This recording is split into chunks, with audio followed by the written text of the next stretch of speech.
for whatever reason, and I think it's because of the association with B2K and that period of time in my life, that people want me to be gay. I come in the game, oh yeah, you know, we're going to turn up to a whole nother level.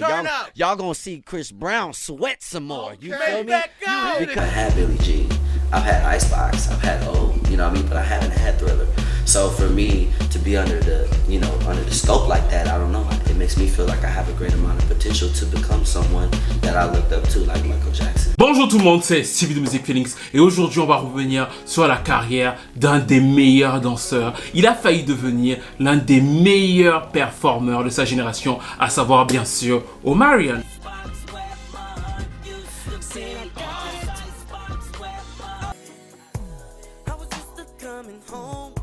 Vu qu'on va parler de Star Quality, on va aussi bien sûr un peu parler de Chris Brown. Et je sais que c'est une question qui démange beaucoup de gens. Donc avant le début de cette vidéo, j'aimerais que vous me disiez tous dans les commentaires qui selon vous entre Chris Brown et Omarion est le meilleur danseur. Parce que Omarion, lui, il a sa réponse. He knows what it is.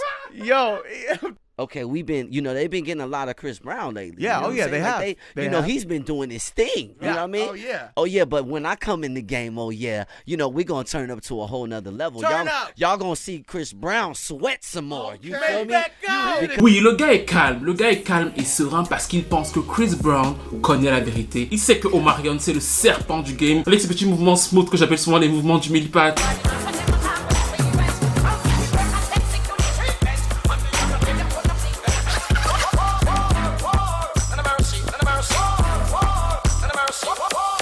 C'est-à-dire que Omarion a le charisme, il est aussi censé avoir la voix, il sort du groupe B2K, ils ont enchaîné les tubes au début des années 2000 et bien sûr pour mieux comprendre cette vidéo, il faut aller voir la vidéo sur B2K, mais c'était par exemple ça.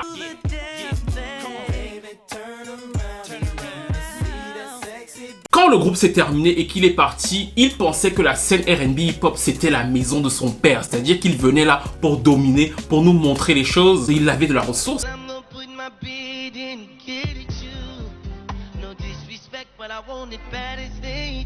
Mais pour lui, les choses ne se sont jamais passées comme prévu. À savoir que effectivement, Omarion a eu quelques succès par-ci par-là, mais il n'a jamais eu cet album classique qui aurait pu faire de lui un des gros poids lourds du R&B de sa génération. Et même au-delà, malgré une exposition, malgré une présence sur le game qu'on ne nie pas, il a toujours un peu cette place de second couteau, cette place de deuxième dans les différentes aires. Et ça a même empiré vu que son dernier album, qui est sorti à la fin de l'année 2020, s'est écoulé à moins de 30 000 exemplaires, stream compris aux États-Unis à l'heure où je vous parle. Est-ce que ce sont les accusations d'agression sexuelle, de pédophilie et l'impact qu'il y a eu autour du fameux B2Gay qui ont fragilisé sa crédibilité? Parce que oui, on sait que ça l'a traumatisé. Limite en interview, il est devenu un fan de Zaddy. Sa phrase préférée c'est I'm a man, I'll always be a man, I love pussy.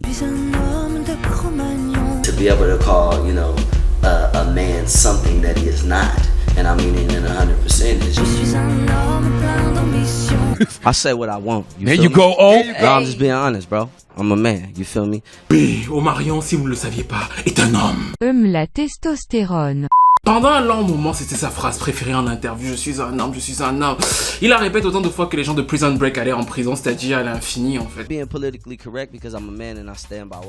Est-ce que ces événements-là ont pu avoir un impact sur sa carrière et sur sa collaboration, notamment avec Bow Wow? Comment s'est orchestré son retour? Pourquoi il s'est d'abord clashé avec Lil Wayne alors qu'il était sur le point de signer chez Young Money à la grande époque de Young Money? Et ensuite, pourquoi il s'est distancé de Rick Ross, qu'il avait pourtant chaleureusement accueilli quand plus personne n'en voulait chez Maybach Music? C'est ce qu'on va voir dans cette vidéo de celui qui voulait être, et qui ne s'en cachait d'ailleurs pas, l'héritier de Michael Jackson, et qui n'a pas forcément réussi. Pourquoi, comment, quel est son positionnement actuel face à des gars comme Chris Brown, ou encore, yep! N'hésitez pas à liker, à commenter, à partager, à vous abonner à la chaîne en cliquant sur la petite cloche. Et c'est le début. I always saw, like, you know, Omar is one of them kids that just was talented as soon as he was born. You know what I'm saying? You always, you have those like special kids where they come out the womb. You know, Omar came out dancing. You know what I'm saying? Omarion, c'est bien sûr le retour de nos fameux American Baby. Il grandit en Californie avec son petit frère Orion. Et tous les deux sont introduits par leurs parents dans l'univers du divertissement assez vite. Les garçons sont plutôt mignons. Les parents se disent, il y a quelque chose à se faire. Et la première chose à laquelle ils pensent, ce sont les publicités. C'est-à-dire que les premières apparitions publiques de Omarion, c'est pour des publicités pour McDonald's ou encore pour Kellogg's. Il entre dans le game. Et bien sûr, comme vous le savez, pour ceux qui ont vu la première partie de la vidéo sur les B2K, son entrée dans le groupe se fait lors d'une d'une audition en fait, c'est-à-dire qu'on cherche un leader et bien sûr Omarion se fait repérer parce qu'il danse bien et qu'il a ce petit timbre de voix qui rappelle un chanteur très populaire à l'époque, à savoir Sisqó.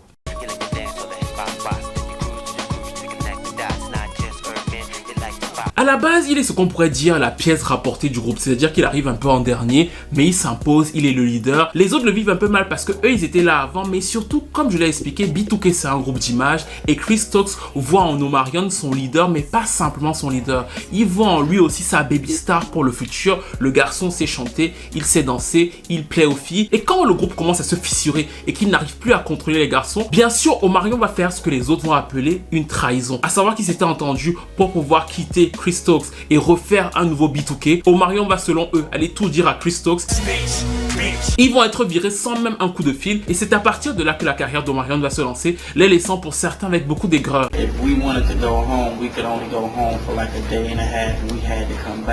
Because, you know what I'm saying, he didn't trust us at home. Or two, scream to a three, we didn't make any money.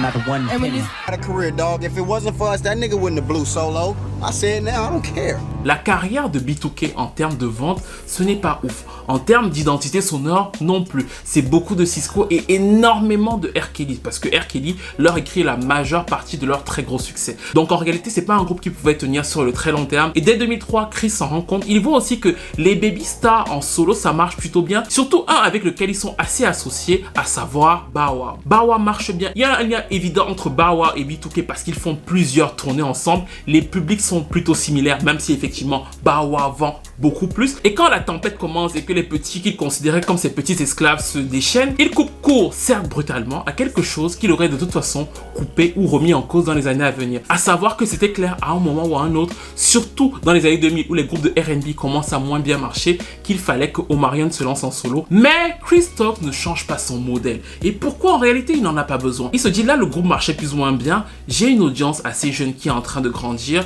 je vais reprendre Omarion. Effectivement, on va contacter les hitmakers de l'époque, mais on ne va pas trop se décaler et innover en fait. Et c'est une pensée, une formule qui ressemble beaucoup à ce qui se faisait chez plusieurs artistes dans les années 2000, et notamment ça doit vous rappeler Nicole Scherzinger et les Pussycat Dolls. À savoir que comme tout était centré sur le membre principal ici, Omarion, on s'est dit on dégage les autres, mais en termes d'originalité musicale, en termes de recherche, en termes d'identité, on va pas aller très loin, on va reprendre ce qui s'est déjà fait et on va pousser à fond au niveau de l'image, et c'est censé bien prendre. Le premier single d'Omarion en solo, c'était ça.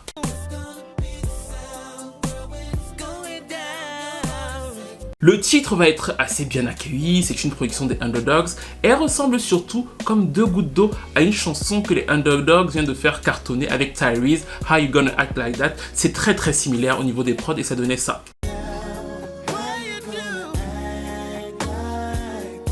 Omarion surfe sur cette vague-là, mais il ne va pas avoir le même succès, c'est-à-dire que la chanson n'est que 27e et le second single de l'album qui s'appelait Touch, qui était produit par Pharrell, qui était encore dans la mouvance de l'époque, ne sera que 94e aux États-Unis. Ça va flopper même si c'était un de mes clips préférés de lui. Le flop de Touch va tout de suite casser la dynamique autour de cet album, c'est-à-dire qu'au début, il y a une sorte d'euphorie. On attend de voir ce qu'il va faire en solo. Le premier single est plutôt bien accueilli, même si effectivement, c'est un ressucé de ce qui vient de marcher. Et très vite, en fait, il y a une sorte de désintérêt, parce que le second single, qui reprenait déjà pas mal la formule de Neptune de l'époque, ne marche pas. Le troisième single marche moins bien. Mais Omarion a encore une sorte de hype. Pourquoi? Parce qu'il y a Let Me Hold You, son duo avec Bow Wow, qui est diffusé partout. Le titre se classe 4e au Hot 100 américain. Ça veut dire que dans toute l'ère, c'est le plus gros tube qu'il a, c'est sa plus grosse visibilité et ça aide à booster son projet solo, même si effectivement dans l'album solo, il n'y a pas cet immense hit qu'il attendait.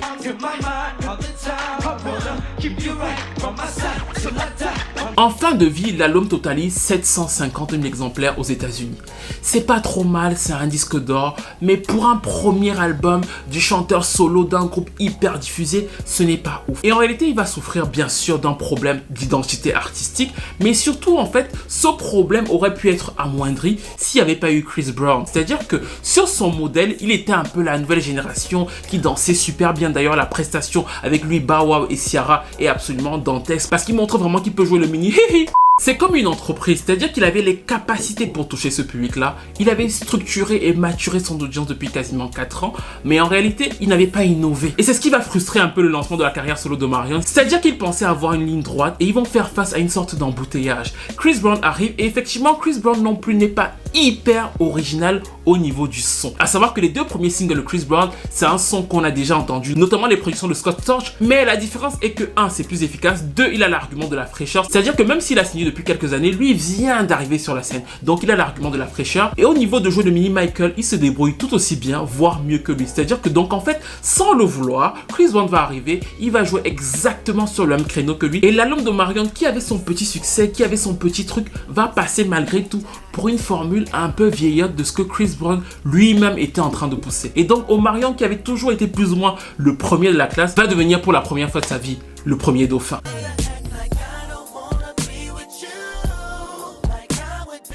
Le 3e single, I'm Tryna, ne marche pas et Sony se dit on va arrêter les frais. Les chiffres là ne sont pas ouf, mais ils ne sont pas non plus catastrophiques, donc on lui laisse sa chance, mais on fait rapidement en fait. C'est-à-dire que le premier album vient de sortir, il vient d'avoir un single avec Bawa. Il faut battre le fer tant qu'il est chaud, il faut vite qu'il enregistre un second album. Ce qu'il va faire, il appelle plusieurs producteurs de l'époque. Et le premier single du second album d'Omarion, c'était le titre Entourage avec cette petite vibe un peu funky. Alors effectivement, on voyait déjà ça venir avec Emery et Beyoncé, mais c'est un des seuls mecs à avoir cette petite vibe un peu funk, à tester ça sur son son. Et pour le coup, vraiment malheureusement pour lui, même avec l'appui de 50 Cent qui était encore un des rappeurs les plus populaires de l'époque, la chanson n'a pas pris de ouf dans les radios américaines.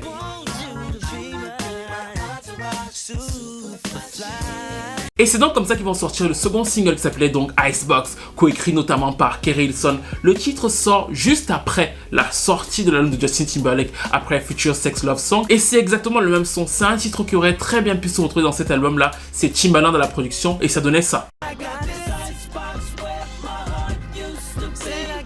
Il va faire d'assez bonnes prestations dessus, mais en réalité pour moi, c'est à partir de là qu'il va perdre quelque chose et je pense que Sony l'a compris. À savoir que les prestations d'Omarion sur Icebox sont très sympathiques, mais en réalité quand vous les regardez attentivement, ce sont des prestations de B2K, même s'il danse hyper bien. Au niveau du style vestimentaire là, ce sont des prestations de B2K qui vous rappelaient déjà Cisco, avec le son de Justin Timberlake, parce que c'est ça le problème, c'est-à-dire que Justin Timberlake a établi un son avec Timbaland, il l'a incarné et à l'époque, si vous en souvenez, quand vous écoutez une prod de Timbaland, vous pensez soit à Justin, soit à Nelly Furtado parce qu'ils l'ont incarné avec des images très très fortes de l'époque. Alors bien sûr qu'on peut aimer Icebox, mais Omarion va faire face aux soucis du premier album en pire. Parce que Icebox, même si c'est un tube, ne donne pas forcément envie à quelqu'un du très grand public d'aller écouter un album d'Omarion. Pire encore, nous étions au début de la période de l'explosion d'iTunes. Ça veut dire que les gens pouvaient très bien aller acheter Icebox d'Omarion, mais ne pas aller acheter l'album d'Omarion derrière, parce que lui-même créait très peu d'intérêt. L'intérêt autour de lui était hyper limité. Il n'y a pas une identité artistique forte, même si je pense que si Entourage avait eu un meilleur accueil, bah ça lui aurait permis de mieux imposer quelque chose de différent sur la scène, au moins R&B masculine. Ça ne s'est pas fait. Et donc avec Icebox, il n'arrive pas à pousser son album. Et Sony va être très dur. Pourquoi? Parce qu'ils ont investi en fait. Ils vont se dire, on a investi sur ce gars depuis pas mal d'années. Il y a un contrat qui est un contrat de superstar pour lui. Et quand on regarde les chiffres, en fin 2006, ça fait simplement 300 000 exemplaires vendus pour Omarion avec un tube mainstream. Ça veut dire que le mec n'arrive pas à connecter avec le public. Il a été le second sur Chris Brown, il est le second sur Justin Timberlake, on n'y croit plus trop et c'est donc comme ça qu'ils vont stopper l'exploitation de l'album après Icebox en fait. C'est très dur, pourquoi? C'est très dur parce qu'en réalité quand tu as un gros tube, le label peut se dire on va enchaîner et voir où ça va aller. Eux ils étaient tellement déçus que même Icebox ne leur a pas donné l'envie de continuer l'exploitation de l'album et c'est donc comme ça que quelques mois plus tard ils vont lui chanter Bruno Mars.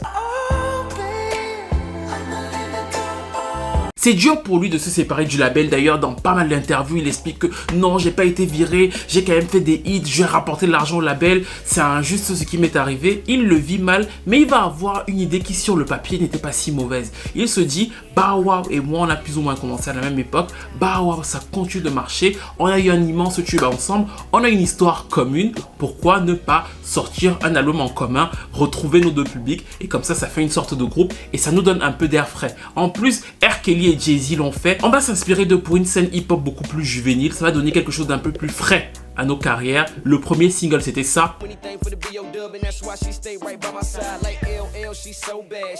L'enregistrement de Face Off est catastrophique. L'ego de Bow Wow explose le plafond encore à l'époque parce que quand il était quelque chose, Bow Wow savait qu'il était quelque chose. D'ailleurs, il va chasser Jermaine Dupri de la première session d'enregistrement alors que c'est Jermaine Dupri qui avait fait Let Me Hold You. You know what, dog, for real, man. I never really wanted to work. I don't even know how to sit on the couch. You know what I'm saying? Because, you know, Bow Wow's so cocky. Man, like, oh man.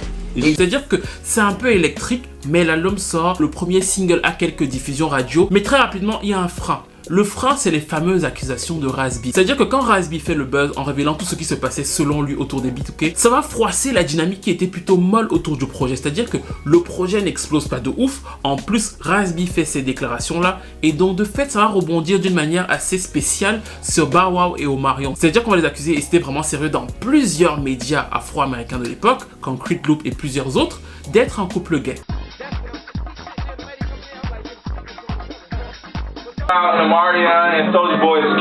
Et en vérité, le dire aujourd'hui, ça peut passer crème parce qu'on se dit ça peut amener une certaine hype, les gens s'en foutent. Mais à l'époque, ça peut faire mal à certains artistes, à leur ego, et eux-mêmes vont commencer à se distancer de ce projet-là. C'est-à-dire qu'il y a tellement d'accusations autour de leur sexualité pendant la promo de Face Off que eux-mêmes veulent tout le temps se justifier. D'où les je suis un Cro-Magnon de Omarion. Et de l'autre côté, petit à petit, ça distance la promo parce que comme les singles ne marchent pas de ouf, ils abandonnent le projet très rapidement en se disant la critique musicale est dure avec nous parce que le projet n'est pas très bien reçu musicalement. 2, les singles ne marchent pas de ouf. 3, il y a le B2 gay. Les gens disent qu'on fait cet album là parce qu'on était un couple, ça peut briser notre public féminin. Donc ils s'en distancent très rapidement. Et c'est d'ailleurs un moment assez dur pour leur carrière commune, surtout pour Omarion parce que quand le B2 Gate arrive, bien sûr beaucoup de gens sont contents qu'il chute. Certains lui reprochent d'avoir trahi ses camarades, d'autres encore disent qu'il est toujours avec Chris Stokes, donc du coup il soutient un pédophile. C'est un moment assez fébrile, même si tout de suite après ils vont avoir une belle opportunité de couple, quoi. À savoir que Lil Wayne va leur proposer, chacun à différents moments, de rejoindre Young Money, qui à l'époque cartonne. C'est la grande époque de Nicki, Drake, Wayne au top des charts. Et Omarion a donc la superbe opportunité de faire partie de cette aventure-là. Et au début, il est bien sûr hyper excité. Il signe tout de suite quand Lil Wayne l'appelle. Le seul truc, c'est que Lil Wayne est censé lui envoyer une avance. C'est-à-dire que pour que Omarion commence à lui donner les petits vocals là, Lil Wayne doit lui envoyer un petit chèque pour les baggies. Et il va donc commencer à attendre le chèque. Il attend le chèque et le chèque n'arrive jamais. Le chèque n'arrive tellement jamais qu'au bout de 4 mois, il se dit que bon, comme le chèque n'arrive pas, je préfère rompre les liens. Je n'ai pas confiance en Wayne. Et d'ailleurs, plusieurs chanteurs que Wayne a contactés à la même époque vont avoir à peu près la même expérience. Ils vont se dire autant quitter les lieux. Et le problème pour Omarion, c'est qu'il avait misé sur Wayne en fait. Wayne cartonne à l'époque, il l'avait pris et c'était super bien pour le premier single de son album I Get In. Et quand bien sûr la fracture se fait, il est obligé de changer et remplacer Wayne par Gucci Mane et la chanson c'était ça.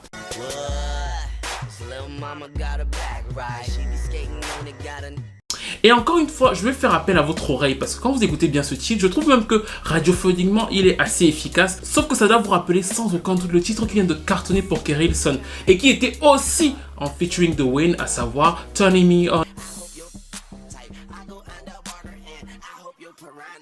C'est la première fois qu'il est en indé distribué par une major, donc la promo est assez catastrophique. Mais je pense qu'en réalité, cette chanson serait sortie en major. Elle aurait pu avoir de bons passages radio, mais elle n'aurait pas réglé le problème d'Omarion en fait. C'est-à-dire qu'il est toujours capable de voir quelque chose qui a été fait et de le refaire de manière plutôt agréable ou bien efficace. Mais en réalité, qu'est-ce que ça créait? Ça créait une sorte d'artiste R&B single, à savoir que les gens peuvent écouter tes singles, mais ils ne sont pas intéressés par le fait d'écouter un album entier de toi. Il n'a pas réussi à créer ça parce qu'il s'accroche. Il le fait plutôt bien, mais il s'accroche quand même à chaque tendance qu'il voit. Et d'ailleurs, le clip me rappelait beaucoup le clip de Chris Brown avec Lil Wayne pour Transformers.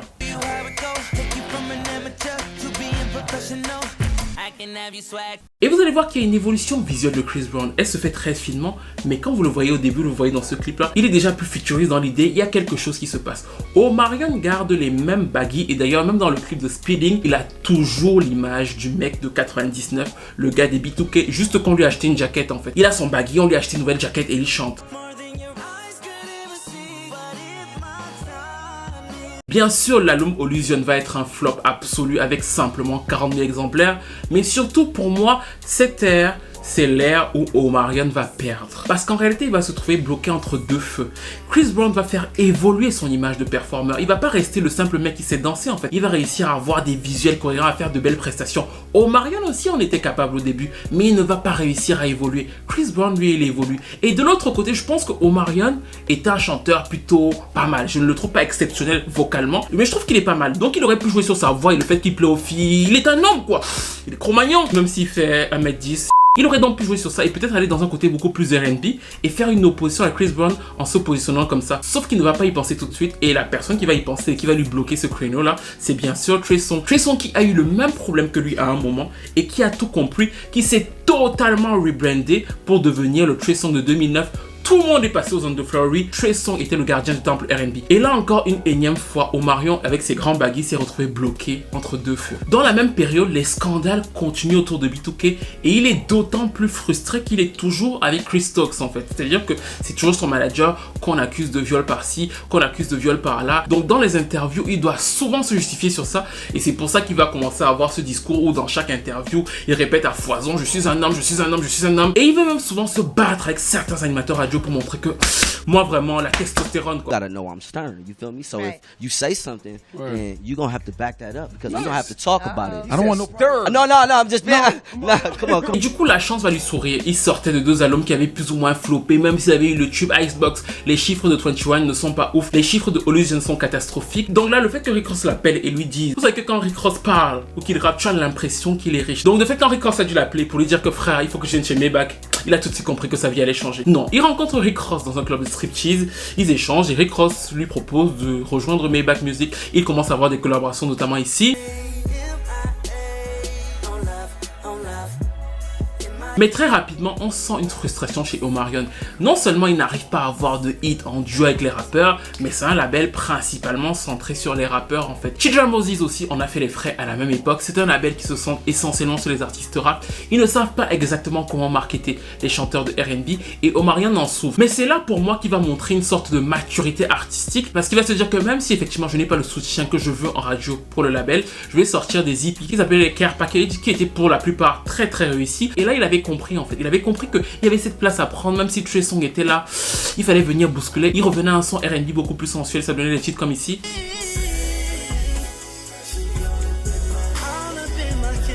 C'est plutôt qualitatif, mais c'est hyper niché en fait. Il n'y a pas eu un travail d'image, il n'y a pas de structure autour parce que le label n'en est pas capable. Et c'est donc comme ça qu'il va avoir l'idée d'aller dans la télé-réalité. Il va alors avec hip-hop, il expose sa vie en se disant que les gens vont parler, ça va faire du gossip et de fait ça va revenir vers ma musique. Il propose un single avec Rick Ross qui est une de mes préférées de lui, I Like That, et ça ne prend pas. Et il commence à déprimer. Un jour, un titre qui s'appelle Post to Be avec Chris Brown et Jhené Aiko leak sur la toile. La chanson est censée être un single, mais quand elle sort, c'est une énième production de DJ Mustard à l'époque, qui ressemble aussi, si vous écoutez bien, à Loyal de Chris Brown, produit par Nick Nack. C'est vraiment typiquement le son de l'époque. Quand ils présentent même ça à Rick Ross et au label, eux ils n'y croient pas en fait. Ils se disent que c'est trop passe-partout, c'est trop lisse. On a déjà entendu ça trop de fois récemment pour que ça marche. Particularly the label, at that time, you know, I didn't have no support. That song was out for 6 months before it blew up. Un peu comme ses anciens tubes. La chanson fait donc 6 mois, 7 mois, il n'y a rien autour. Et un jour sur Snapchat, il y a une tendance qui se lance. À savoir que les gens répètent une phrase précise de Jhené Aiko que je ne vais pas dire devant la caméra, vous allez aller traduire. C'était ça. Bon, je vais quand même vous traduire parce que je suis gentil. Elle dit qu'elle veut qu'on lui bouffe les fesses comme un bon menu KFC. Et cette phrase-là, toute petite phrase-là va faire le buzz. Toutes les filles vont reprendre ça sur Snapchat. Et c'est comme ça qu'en fait, Post to Be, qui était sorti depuis 6 mois et qui était passé à la trappe, comme le label l'avait prévu, va devenir un tube en fait. C'est-à-dire qu'on ne s'y attendait plus. Il va y avoir un buzz imprévu. Ils vont tourner le clip dans la foulée. D'ailleurs, Omarion avait encore son baggy et son bandana, toujours comme s'il était en 2001. Et je ne lui reproche pas d'être comme il est parce qu'en réalité, ça me fait même plaisir de le voir s'habiller comme ça tout le temps. Je note juste qu'il y a une adéquation entre ce qu'il veut vendre et la manière dont il paraît lui-même en fait. C'est-à-dire que son image n'évolue pas du tout et lui il suit toutes les tendances en étant toujours un peu en arrière. Et c'est ce qui va se passer donc avec l'album Sex Playlist parce que quand Post to Be cartonne, il a la carte libre pour pouvoir sortir l'album Sex Playlist. Sauf que l'album Sex Playlist est pour moi le meilleur album d'Omarion, son album le plus fin, le mieux écrit, le plus rond. Et Post to Be n'a rien à voir avec l'identité de l'album. Donc de fait, les gens qui ont écouté Post to Be parce qu'ils voulaient manger le KFC de Jhené Aiko, que c'était cool de faire des mix sur Snapchat pour que les garçons aient envie de manger leur KFC aussi à elle. Bah en fait, toutes ces personnes-là qui ont fait buzzer la chanson et la chanson est vraiment devenue un gros tube, n'en ont pas grand-chose à faire de la carrière solo d'Omarion en fait. It's gonna be love, like classic R&B, love making music. Entre le single, son image et les chansons de l'album qui, au demeurant, sont plutôt bonnes en fait. Il va essayer de surfer sur ce son-là en sortant le titre I'm Up avec Kid Ink et French Montana. C'était produit par Nick Nack qui venait de produire Loyal de Chris Brown. Encore une fois, c'est exactement dans la même mouvance, ça donnait ça.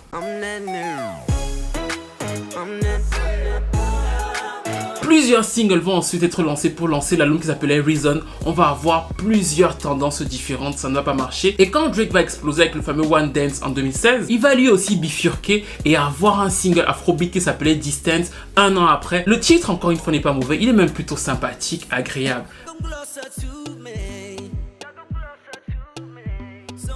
Mais en fait, au fil de la vidéo, quand vous avez du recul sur la carrière d'Omarion, à chaque fois, il est quasiment toujours deuxième sur ses tendances en fait. Même quand ça marche pour lui et depuis le départ, depuis haut, c'est toujours le premier de fin. Et là, Distance, malheureusement, ça ne va pas du tout prendre aux États-Unis. Et c'est dans cette période-là aussi que lui et Rick Ross vont se séparer. Il estime que Maybach Music ne l'a pas assez poussé. Rick Ross, de son côté, va dire que Omarion avait besoin de gros tubes urbains, mais qu'il n'arrivait pas à en produire. Et c'est donc comme ça que la collaboration avec Maybach Music va prendre fin. Et la chance qu'il va avoir après ça, c'est que les B2K vont faire leur retour ensemble. Vous avez dû voir ça dans la vidéo sur la seconde partie de leur carrière. Ils reviennent, ils se reforment pour une tournée. Donc de fait, il y a un nouveau buzz autour du groupe, autour d'Omarion. Mais les choses vont très vite se gâter en interne. Bien sûr, Raz-B réitère ses accusations, mais il va y avoir un scandale qui va choquer beaucoup de gens. Un vrai vaudeville, et vous savez que les gens sont passionnés par ça. À savoir que Lil Fizz, qui était le plus proche d'Omarion dans les B2K, va entretenir une relation avec April Jones, qui était donc l'ex d'Omarion avec laquelle il a 2 enfants. Ils se sont présentés tous les 3 dans la télé-réalité Love and Hip Hop, donc du coup le public les connaît. Et quand ils les ont connus, Lil Fizz était l'ami d'Omarion et April était sa copine avec laquelle il avait 2 enfants. Il se trouve qu'en 2019, les deux ont commencé à avoir une relation ensemble et comme c'était au vu et au su de tous et que ça traînait dans la télé-réalité, l'histoire a buzzé et tout le monde admirait l'attitude d'Omarion qui n'a absolument rien dit, qui n'a pas parlé, qui a juste relancé la seconde tournée des B2K en 2020 avec Bow Wow. Là d'un coup, il a eu un buzz sur le public afro-américain sur sa vie sentimentale, donc ça le touchait directement et les gens disaient partout, dès qu'Omarion sort un album, on le soutient, c'est comme ça qu'un mec doit réagir, il est fort, il est ferme, il se fait trahir mais il avance toujours, on attend sa nouvelle musique, on va acheter, on va soutenir, tu parles. Omarion s'est donc dépêché d'avoir son propre label, sa propre structure solo totalement indépendante et de finir son album. Le premier single c'était ça.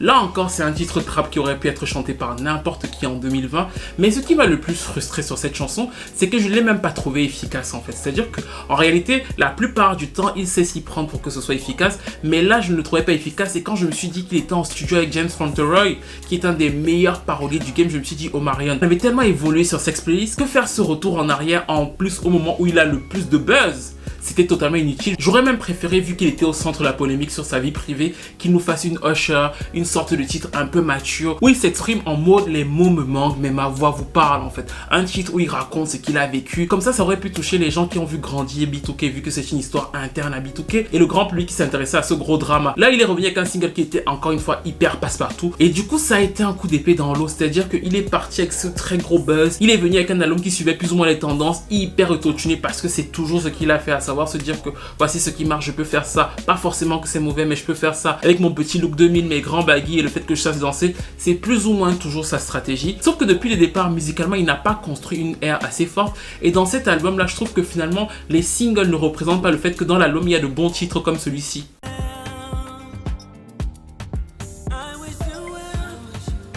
Les chiffres sont incroyablement durs, je l'ai dit au début de la vidéo, il n'a même pas encore fait 30 000 exemplaires sur cet album-là. C'est d'autant plus violent que c'est sur son propre label, donc ce sont ses propres soins investis. Mais c'est aussi parce que même avec ce gros buzz autour de lui, de sa personne, du retour des B2K et tout, il a trouvé le moyen d'aller être le second musical de 2021. En fait, Omarion, dans sa carrière, il a une grande chance, c'est qu'il a été lancé par Chris Stokes. Et Chris Stokes, une chose qu'il maîtrise, c'est la gestion de l'image. Et c'est pour ça qu'en réalité, les B2K sont beaucoup plus grands dans l'esprit des gens qui ne le sont dans les ventes. Quand vous regardez par exemple leur tournée et le fait qu'ils soient les headliners, ça n'a pas de grand sens en fait, parce que certains des artistes qui sont en première partie des B2K ont vendu beaucoup plus qu'eux. Mais ce qu'ils ont par rapport à ces artistes-là, c'est qu'on a très bien vendu leur image et leur image dépasse totalement leur musique. Omarion, c'est exactement pareil et ça aurait pu fonctionner et le propulser si quelque part ils avaient bossé à fond sa direction artistique ou alors l'évolution même de son image en tant que telle. Sauf que Chris Stokes, ça n'a jamais été son domaine en fait. Ce n'est pas du tout un grand DA. Et de l'autre côté, Omarion semble avoir ce côté très naturel dans la, on va dire, moutonnerie qui lui permet de faire des titres sympathiques en fait. Encore une fois, ce ne sont pas les titres en tant que tels que je lui reproche, c'est le fait que l'association au moment où il les sort fait en sorte qu'il est toujours second et qu'il n'établit rien en termes de vente d'albums. Mais pour autant, je ne pense pas que ce soit une carrière totalement ratée ou totalement finie par ailleurs. Je pense que comme l'image joue encore en sa faveur et que nous sommes dans une ère de l'image, il a 36 ans et bien sûr les carrières vont se rebattre pour beaucoup de ces artistes-là dans la carrière adulte. Ce ne sont pas forcément les artistes qui marchent le mieux dans leur prime qui font les meilleures carrières adultes. Et je pense que Omarion, s'il joue encore bien ses cartes, peut récupérer quelque chose. D'ailleurs, son flop là est tellement gros que personne ne sait qu'il a floppé en fait. Ça n'a pas vraiment éreinté son image et donc à lui de savoir comment il peut se repositionner pour pouvoir viser sur le long terme, ce que Trey Songz ne semble pas être en capacité de faire alors que lui avait carrément le boulevard devant lui. S'il joue bien ses cartes avec un album pensé du début à la fin sur sa stratégie à lui, pas sur quelque chose qu'il aura copié quelque part, il peut peut-être avoir quelque chose. J'entends parler d'un album en commun avec Bow Wow. Je ne sais pas si les accusations de relation vont revenir, mais pourquoi pas si c'est bien ficelé, si bien sûr Bow Wow est totalement sain d'esprit à ce moment-là. Bref, nous arrivons donc à la fin de cette analyse sur la carrière d'Omarion. Moi, mon album préféré de lui, ça reste Sex Playlist. J'ai eu du mal avec le dernier, j'ai fini par accrocher sur certains titres, mais je le trouve très inégal. Après, c'est certainement 21, et après vient bien sûr O, qui sont pour moi des albums sympathiques, mais qui ne sont pas aussi aboutis que Sex Playlist pour moi. Et pour ce qui est de savoir qui de Chris Brown ou de Omarion est le meilleur danseur, je vous donne rendez-vous dans la première partie de la vidéo que je ferai sur Chris Brown.